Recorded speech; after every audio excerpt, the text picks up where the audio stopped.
So, how did my journey into storytelling begin, and why did I start to use that as a platform to empower newcomers? Honestly, when I think about it, I think I have always been a storyteller.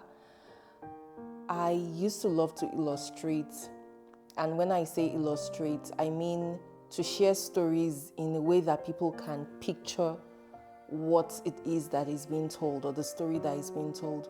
So my journey into storytelling honestly started way back in Nigeria. I had this platform called Treasures in the Home, and it was a platform that I was using to tell stories about parenting. I was a young parent at the time, and the world of parenting was fascinating for me. So I had this Treasures in the Home where I used to share information, knowledge, do storytelling. And I remember very much that during that period, I always wanted to use pictures or sometimes videos. And each time I went online trying to find videos, I always, of course, that was before, way before AI started providing photos that we could use, that were not real people. And this time it was having to use pictures by models and things like that. First of all, it was expensive. There were very limited footage or photos available of people that were of my color, my race. And so I decided I was going to go into photography and that I was going to train myself. So coming into Canada, it was a fresh opportunity. It was a new opportunity for me to do that. I picked up a second-hand camera and I started by just trying to self-learn to take photos. And very quickly, whenever people see a camera in your hand, they would run to you. And at that time, there weren't so many people who were professional photographers that were taking pictures, especially the way we used to take them from back home. So I became the photographer of the people around in my community. Even though I knew I was struggling, I was a learner, I was trying to learn, I didn't start because I wanted to go into photography. I wanted to use my photos to tell my own stories, and that was where it started from. And so COVID happened and we weren't really going out, people weren't taking pictures and all of that. And there had been something that had been bothering on my mind. Now, this is where the newcomer story started. There were so many newcomers around that I was seeing their stories, I was seeing the impact that they were making in the community, and it just blew my mind that very little was said about them, very little was told about them. And in addition to that, I had experiences where I would go out and people would ask me, like locals from here would ask me that, how did you learn to speak English? You speak so well. I'll be like, I have spoken English all my life. Like, it's a first language in the country where I come from, and I found out that that was like a recurring question. And I realized that people around here had very little information about those of us from Africa or certain countries in Africa. And that was where that initiative, that desire, that passion came from. And I was like, you know what? I'm going to use this opportunity to start to amplify. So it very quickly went from just taking pictures and just blogging or just writing about it. I wanted to start to speak. I wanted to bridge that cultural gap to say that this is who we are. This is, first of all, where we came from, and this is who we are. And that was actually what started and evolved into the Journey Amplified. So what challenges did I face and how was I able to overcome them to stay true to this passion? There were lots of challenges. I mentioned earlier that I was a novice with the camera.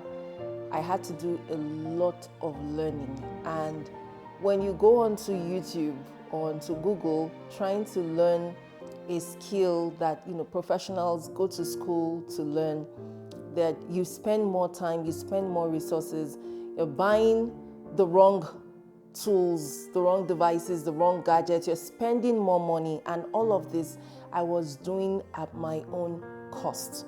I was just doing it because it was a passion. I have never made money from doing any of these things. And so I faced that challenge, the challenge of the expense, the challenge of the time that I spent to learn, because I had to learn to do editing myself. I had to learn what cameras, what gears were the right gears to use, what angles should I use, how can I make my storytelling cinematic? How can I make it look like a documentary, something that would interest people? Because that was actually the goal for me to initially pick up a camera. It was because I didn't just want to tell stories or didn't just want to illustrate. I wanted to do something that would be compelling, that would compel people to want to watch or read or interact with the materials that I was producing. And so I faced the challenges of learning, of putting all of that together. One major challenge was my time, because my family knew that Damilola had started something. When I was on it, I would work overnight. I had sleepless nights editing most of the time. It impacted my health, it impacted my family. But I realized that there was a good cause for this. And what really kept me on, the really interesting part was when somebody reached out to me and told me that TV was interested in my stories and that they were interested in putting this on TV. And I was like, wow, I never even knew that anybody was paying attention or watching that, or even thought that there was meaningful work that was doing. And beyond it going on TV, there have been recognitions, there have been awards. That alone is, it just keeps letting me know that there are people, I meet people every day and they're telling me, you are doing amazing. Thank you so much for what you do. I still don't see it as doing much. I still don't see it as doing a lot. But when I hear those feedback, that is one huge, huge thing that keeps me going, knowing that lots of people look forward to this. The fact that somebody is telling their story, the fact that we're bridging the cultural gap has been what has kept me going. Can I recall a story that deeply moved me?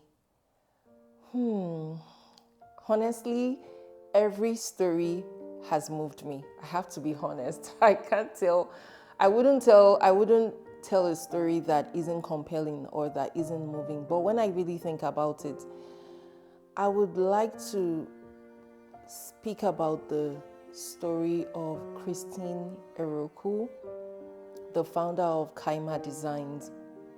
I remember vividly that story. It was in the midst of COVID. There were lots of restrictions, and living out of Moncton, I had to drive into St. John that day, and it was during winter. I had to drive during the winter season to go do that story, to cover that story. Christine's story has so many sides to it, so many layers. So she started this fashion business where, of course, she was using patterns, African patterns, to make designs. And it was the first of its kind, at least that I had seen since I arrived in Canada, especially in New Brunswick. Christine arrived into Canada as an international student, and she faced a lot of challenges first as a student, but she wanted to make a difference. She got a job after her education with one of the best organizations that you would want to work with, especially after completing your studies here in New Brunswick. But she decided that she wanted to follow her passion, not just to sell prints or to sell items that were made out of African pattern, but because she wanted to do something that would enable her give back. And so she had mentioned that her mom was a young wife, that she was underaged, as she was married as an underaged, as a minor, and she didn't get the chance or the opportunity to go to school. And as a result of that, she decided that she was going to do something to make a difference, to lend her voice to eradicate or to speak against such cultures that were still existent in certain parts back home. And so as a result of that, she ensured that for every sale that she made for the clothing materials that she made, she was also making face masks at the time with African patterns, which was actually very widely sold. She decided that of each sale she made, a part of that sale was going to go back to fund a girl child back home in Africa. And I thought that was so impactful. It was just beyond entrepreneurship. I love entrepreneurship myself, and she was just going beyond the entrepreneurship, and already she was getting into community involvement. This was social development. It was just a lot of layers to that. And for me, that story was so compelling. Beyond that, she was also engaging her young daughter, whose name actually was the business name Kaima. And I remember that day when I went, I found Kaima at the machine. She was sewing scrunchies, she was sewing the face mask. It was so inspiring to see such a young girl already learning a trade, putting her passion into that, just to ensure that she's able to empower her own girl child to empower other girl children. That was so inspiring, and I don't think that story will leave my mind in a long time. How has my work transformed me as a professional and as a person? Storytelling has transformed me. First of all, it helped me discover who I am. I never referred to myself as a storyteller until I actually started telling these stories. I never knew I could own this platform as a storyteller. I never knew that I could make a difference in communities, in provinces, in a country. I never knew that I could make a difference for immigrants and newcomers as a whole, and even for locals in any community, because I found that storytelling, from what I do with the storytelling, it gives people insight into other people's world. It educates people. It empowers people as well with knowledge, with information, with entertainment. And so storytelling, this work for me has been mostly self-discovery. So personally for me, that's one thing it has done. Professionally, from back home in Nigeria, I've always had the opportunity where I give presentations. I was deeply into sales, and so I would always go and give presentations. But I was doing it just for the purpose of, selling and all of that. I never knew how much strategic communication through storytelling could impact people and make a difference on the other end. And so for me, now I know what end goal I want to achieve. And as a professional, I can actually work towards that and ensure that my storytelling, my communication skills is able to help me achieve a certain desired goal or purpose at the end of the day. Why do I think storytelling is important, or an important tool in helping newcomers feel seen and heard? Because stories are stories. If I say, let me tell you a story, or I remember 10 years ago, or I remember 5 years ago, or if I say, I remember when I was a kid, there's something on the inside of you that will pique interest. People are drawn to stories. You want to hear stories. What happened? In one of the slangs that we used growing up was gist. People love gist. Stories are gists. You want to hear what's the gist? What's the gist behind this particular thing? And storytelling is gist. So even, for newcomers, even for locals, people want to hear, because they actually ask these questions. Why did you leave your country? Why are so many of you moving from that side of the world to this side of the world? Is it true that you left or you sold all your property and you actually came? So you actually left your family, you left everything, you sold everything, you left your job, you had a whole life there and you uprooted yourself and then you just moved here? Why? So all of that is embedded in storytelling. So when you put your stories together in that format, and then you have people engage and then you start to tell them what happened, whether it was as a result of seeking adventure or seeking a new life or looking for education or looking for love or fleeing from a war area. There are just so many reasons, but every reason is embedded in the story. As for the storyteller, as for the newcomers, I really think it's an empowering tool because it helps them see themselves through other people. So I remember one of the stories that I gave back in the days, one of my very first stories, it was about an entrepreneur, Bolaji Akintola, who started Divine African Market, one of the first Nigerian African markets in New Brunswick. And I remember her story was one of the highly viewed stories that I had, because people were like, you mean someone can come all the way from their own country, have this goal, have this vision, start from the scratch, and then now they've seen the growth that she has achieved, and then it's inspiring. So people see themselves through other people. Storytelling is that tool that allows you to see yourself, because that's the feedback people give me. They say, thank you, Damilola, thank you for sharing this. The fact that I know that this person did this, it lets me know that I too, one day I will break ground. One day I will be inspired. One day I will also start this, and so people can see themselves through others and it inspires them.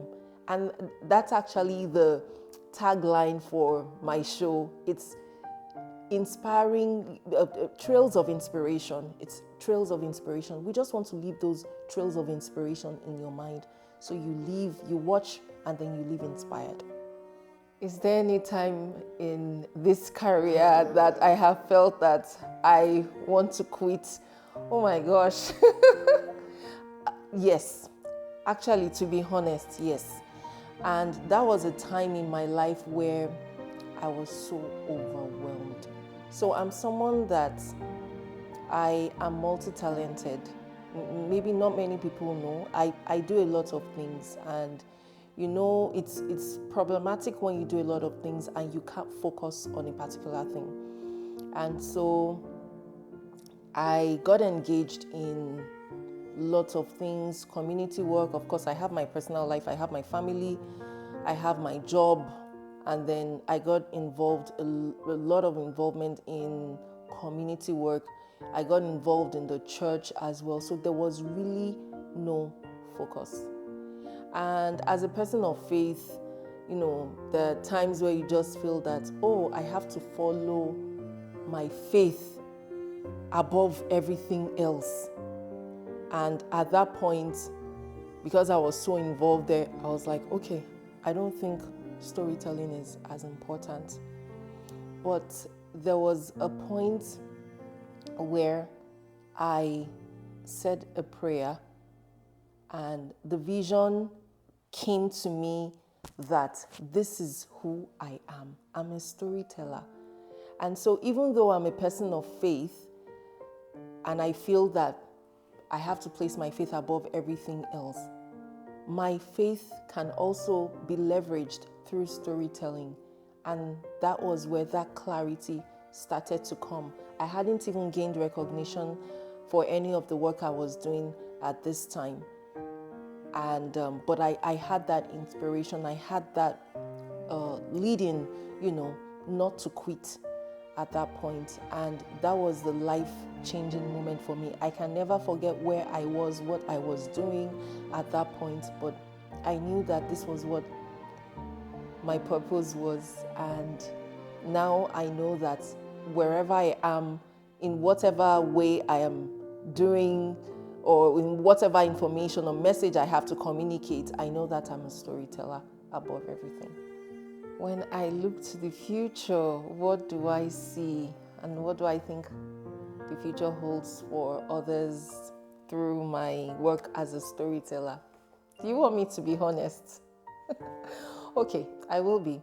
I remember before I arrived in Canada, I told my friends, I was like, I am a step closer to Tyler Perry because one of my dreams or desire would be to actually act movies because I do that very well, but not a lot of people know. I actually am very good.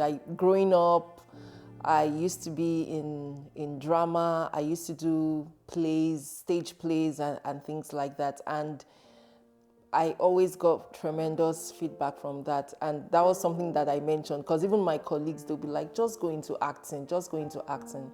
But that's a part of me that I have downplayed a lot over the years.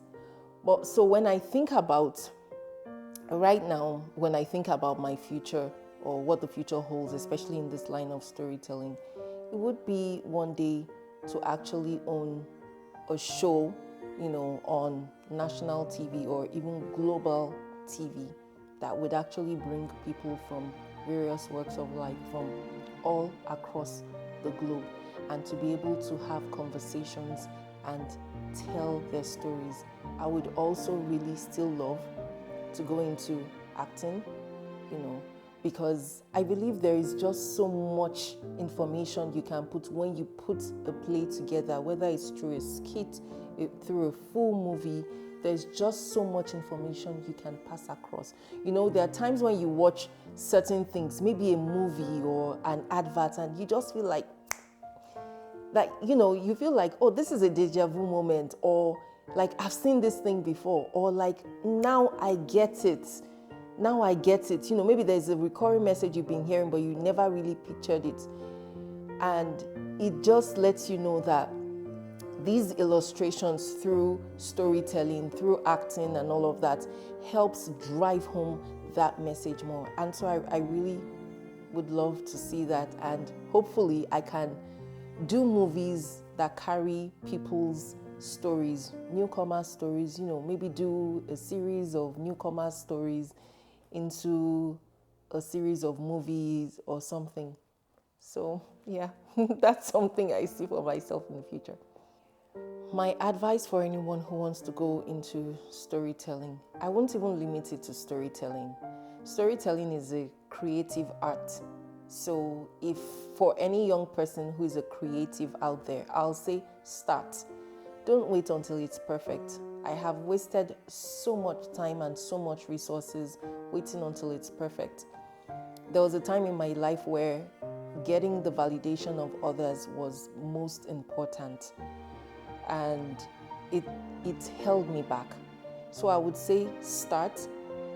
Don't wait until it's perfect, and don't wait for the validation of others. If it's really your talent, if you are really a creative, if you are really true to the art that you hold, people will be drawn to it. People will see it through you. You don't need the validation of others. So start. Don't wait until it's perfect.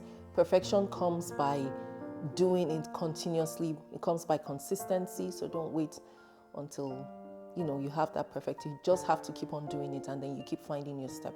And then don't look for the validation of others. You are a star. You are a bundle of talent on your own.